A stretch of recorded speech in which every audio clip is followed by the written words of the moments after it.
Welcome back to Outside In. Now we're going to be replacing something else that needs to be replaced on my truck. I've been getting a P115E code. I also was getting an error on cylinder 6. So the other day I replaced the spark plug and I also replaced the coil, but now the truck won't even start. So I'm not sure what that is. The throttle body definitely needs to be replaced. So I finally decided to get one and I just got it in the mail. So I thought I would do a video replacing my throttle body to fix the P115 error. But the other day I passed somebody and my gear wrench light came on. And I didn't realize it at the time because the truck seemed to run okay. It wasn't until I came to a stop that I realized something was seriously wrong, because when I tried to take off again, it would barely move. It turns out that it was stuck in fourth gear. It wouldn't switch gears. I couldn't get into the first, second, third. It would just start off in fourth gear. I'm not sure it's called limp mode, but it's some kind of a mode that the computer goes into so you can get your vehicle home or get it to somewhere to get looked at. A lot of the research that I'd done, people were saying it had something to do with the fuel system. I just thought, since I know for a fact that I'm having a fuel issue with this throttle body, that I should just go ahead and replace that. But also, whenever you replace any major component, it's really good practice to clear out the ECM. And I want to show you the best way to really clear out the ECM, and you can do it while you're replacing your throttle body or your electronic part. So let me bring you over here and show you what I did. Now, you don't have to do what I did. I took off the positive terminal and the negative terminal, but you don't have to do that. You can leave the positive on and just take off the negative. But what you'll want to do for sure is to take a rag and put over top of your terminals so there's no accidental connection. Okay, so then what you want to do to clear out the ECM, I do a lot of electronics repair, so I had made these up a long time ago. And so what you could use is like the two positive ends or the two negative ends, it doesn't matter. You're just using a jump wire and you're connecting one end to the positive cable and the other end to the negative cable. Now make sure that you disconnect your battery, because if you do this while the battery's connected, you're going to have melted wires and yeah. So just to be safe, I disconnected both sides for about 15 minutes, they say. What this will do is it will drain all the capacitors in your system so that everything resets. So that's the point of doing this. And if you do this, by the time you get your throttle body replaced, your ECM should be pretty much reset. And then I will show you how to go through the relearn process. Okay, so let's get started. Hopefully the wind doesn't get too bad. Okay, so first thing we want to do is I want to take off and then just set all your bolts out of the way.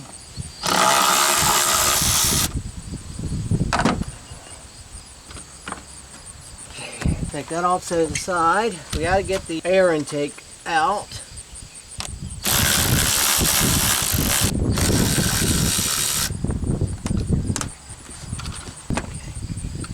Set that aside. Alright, let's see, you got this plug right here. On mine, it looks like a green clip that just pushes down and then that pulls right off. And then we have a connector right here.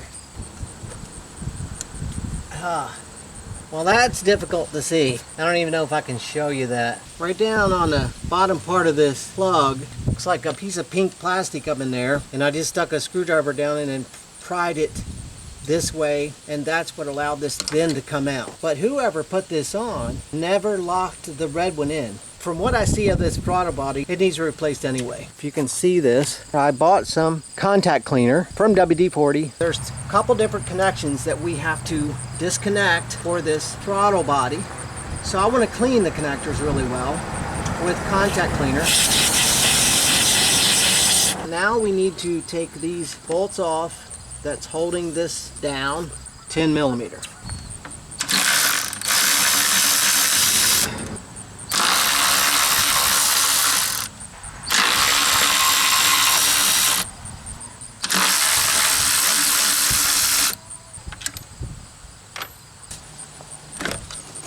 Oh my goodness. Let's take a closer look at this.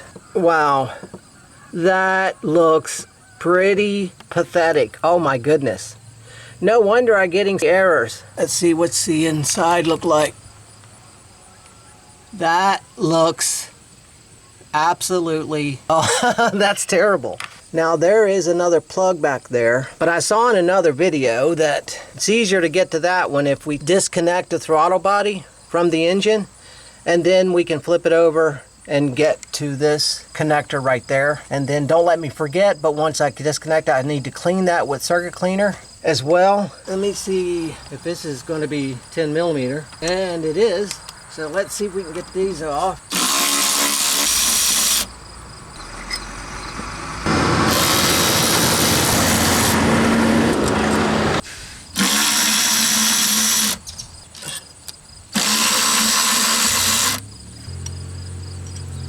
Okay,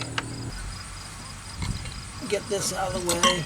Once I take this throttle body off, I want to cover that hole with a paper towel just so no debris can get inside the engine. Now there was a little clip just to pinch and pull that out. Okay, I'm going to give you a close-up on this throttle body, but oh my goodness is all I can say. Alright, so thanks for reminding me, because before I go any further, I want to spray this connection out with contact cleaner. That stuff is cold. Cold! Wow, that's the old throttle body. Look at that. That is, I don't even know. See, I was thinking about possibly trying to clean this up to use it again if I had to, but you know what? 415,000 miles. This thing here is, I'm going to say, ready for the junkyard. This is bad. I don't even know if I can clean that up because it's all pitted. Out of all the people I've seen replace these, I've never seen one look this bad. Now let's look inside. Look at that. Oh my goodness, look how horrible that is. Even on that side, it just is all built up. Yeah, this doesn't look like it's going to be a cleanable thing. So, voila. There we go. This is the new one that I found on Amazon. Had pretty good ratings. So right now that's all I can afford. So hopefully it'll last me long enough till I can get an OEM one. So hopefully this will fix the issues that I've been having. Let's see. Now I ordered a new seal, but that won't be here till sometime today.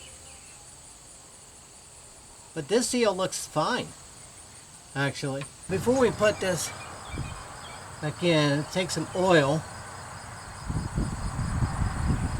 and put on the seal to lubricate it a little bit. Let's set the new throttle body on here.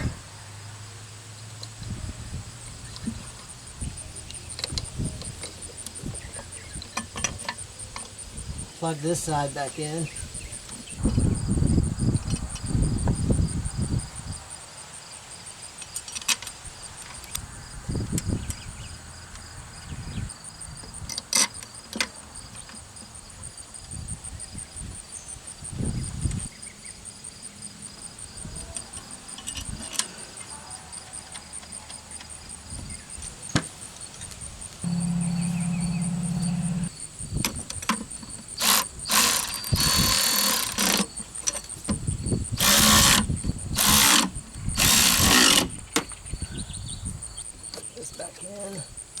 And then this time I'm going to make sure that I put that down. Somebody never had that down before. Ford places are saying 96. I've even seen people say 100 inch-pounds.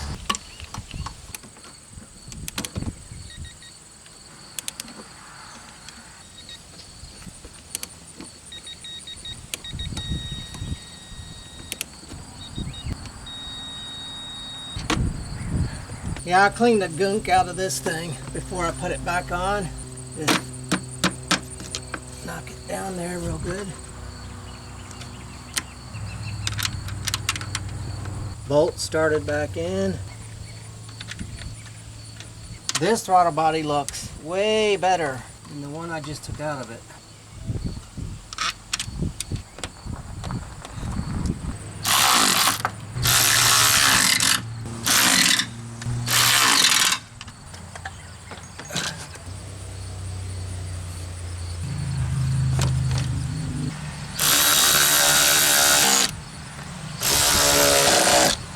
Alright, then we'll put this back on.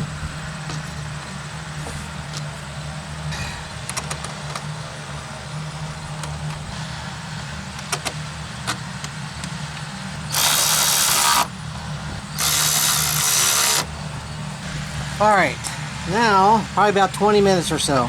So plenty long enough for this to get the ECM reset. Terminal's hooked back up.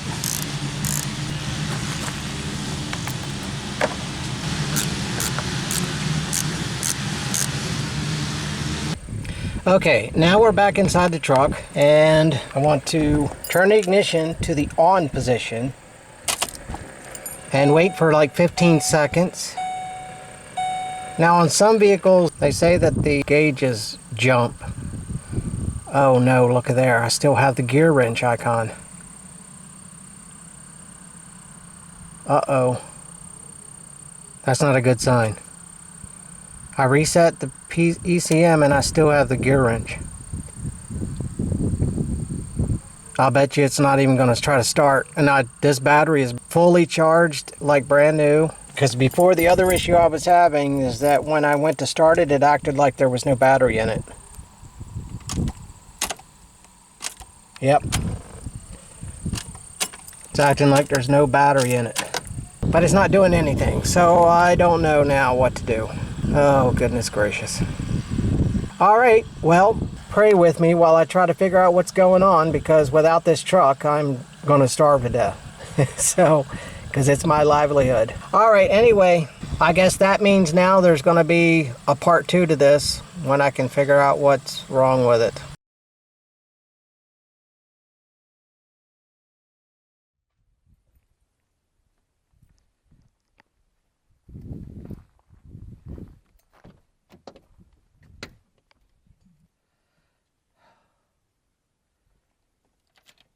Let's try this again. Now I'm using the Oho sunglasses for this, so I can do a road test. Let's turn the ignition on and wait for 15 seconds.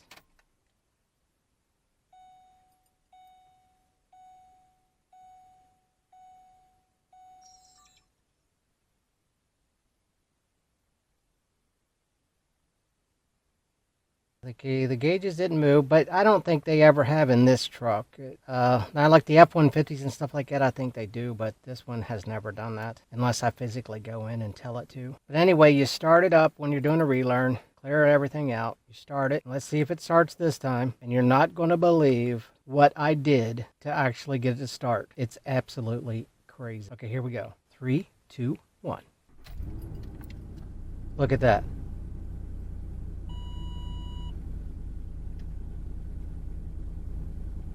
It started right up.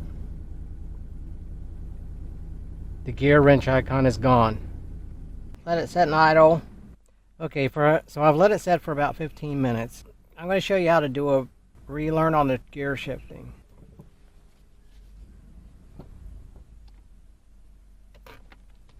I guess I got to put it in reverse.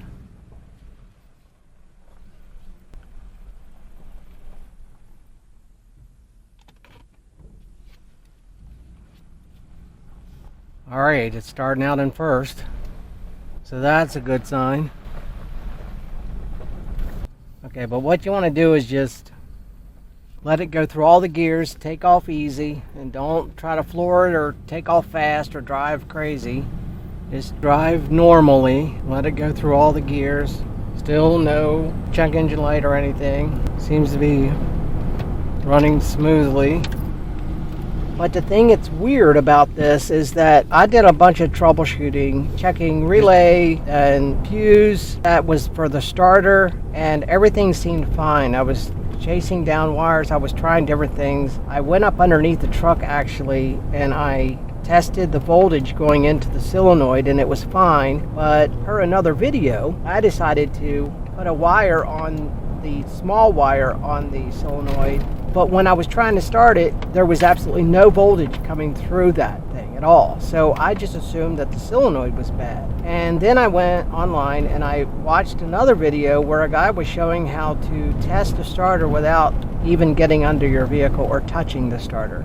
And that was to take the starter relay out of the fuse box. And I believe for the Expedition 2007, it was the number 54 under the hood. Well, what I did was I took that out, and then I used a jumper wire like the guy recommended. And when I did that, the starter started turning the engine over. So I was like, no way.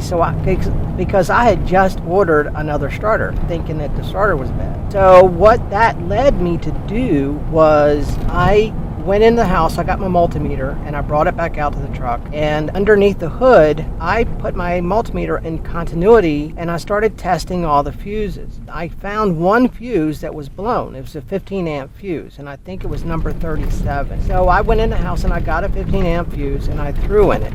And just for kicks and giggles, I felt like such a foolish idiot for thinking something that simple would do anything. When I turned the ignition on and I waited 15 seconds for the relearn process, just for fun, I went ahead and pushed it to the start position and it fired right up. I was like, you've got to be kidding me. It was something that simple. And I've been racking my brain and calling people and trying to figure this out. It's just been a nightmare. But I think since I've reset everything, it's probably just going to take a little while for the truck to relearn itself before everything starts running smoothly. So if you're having an issue that you just can't seem to find a solution to, especially when it comes to no crank, no start, even if it's a crank and no start, when it comes to electrical problems, from my experience of electronic repair, if you have a vehicle with a bunch of fuses, because most vehicles have lots of fuses and the newer ones have even more, start checking fuses. And it may end up being the most insignificant fuse that you could think of. Now, I've heard some people say that a brake light was out and they replaced the brake light and their vehicle started. And I've also heard from other people that it is a possibility.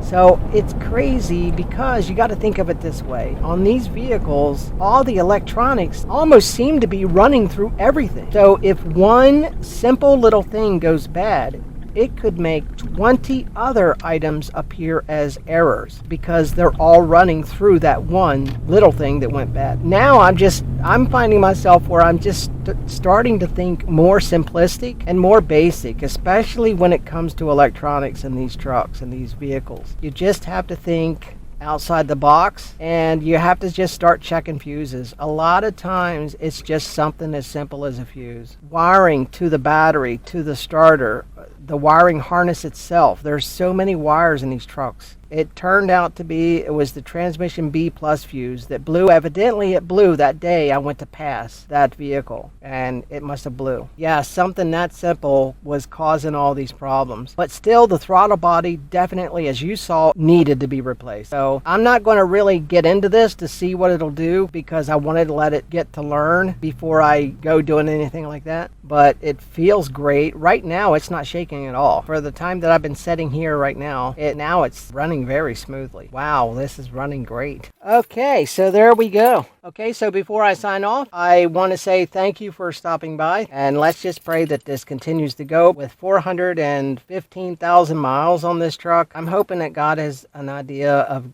helping me to get another vehicle here pretty soon.